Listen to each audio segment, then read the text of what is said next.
Bienvenue une fois de plus, chers élèves, dans cette nouvelle séquence qui concerne l'expression écrite.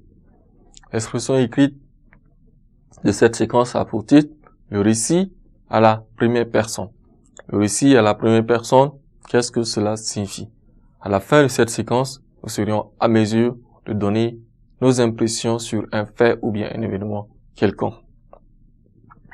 Qu'est-ce que cela signifie récit à la première personne?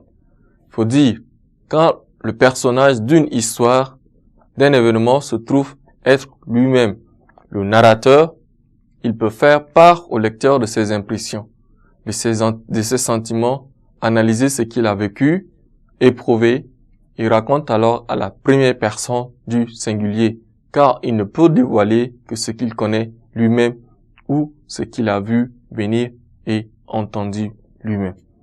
Comment est-ce qu'on pourrait comprendre cette notion de la première personne dans cette séquence? Eh bien, je m'explique. Quand nous voulions parler de la première personne, nous nous mettons à la place du narrateur, ou bien nous pourrions, comme exemple, dire que quand nous nous mettons à raconter une histoire, un fait, nous ne disons pas que c'est lui, ou bien nous n'utilisons pas d'autres pronoms, à savoir tu, il, nous, mais nous utilisons le pronom je pour pouvoir expliquer et faire comprendre à l'auditoire ou bien à ceux qui nous suivent que c'est nous qui avions vécu les événements, c'est nous qui avions subi la douleur, c'est nous qui avions subi les épreuves et tout ce qui s'était arrivé, nous les avons vécus et que c'est pas une autre personne. Alors, vu la situation dans laquelle nous pourrions nous trouver, nous pourrions également donner nos impressions si cette situation elle était bonne ou mauvaise. Du genre, si je voudrais rencontrer une histoire aux enfants, par exemple. Une histoire, je me mets à raconter. Quand j'étais petit, papa et maman m'aimaient. Papa m'offrait chaque jour du lait et du chocolat. Maman me berçait tous les soirs pour me faire coucher sur mon lit. Ma grande sœur me portait tous les soirs pour me faire promener dans le quartier.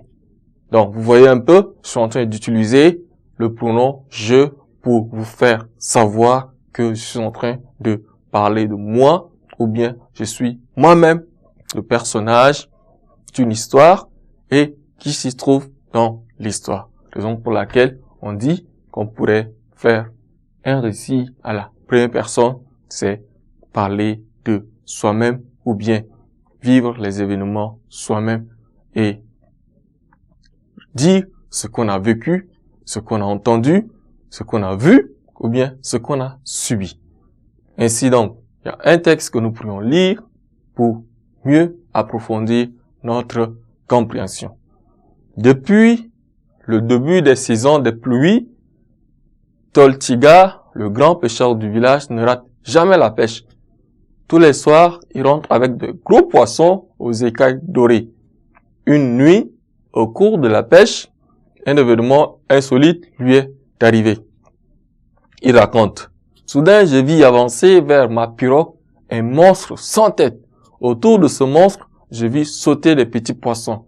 Ma pirogue se mit à tournoyer sur place. Promptement, je me suis mis à ramasser le filet dans la pirogue.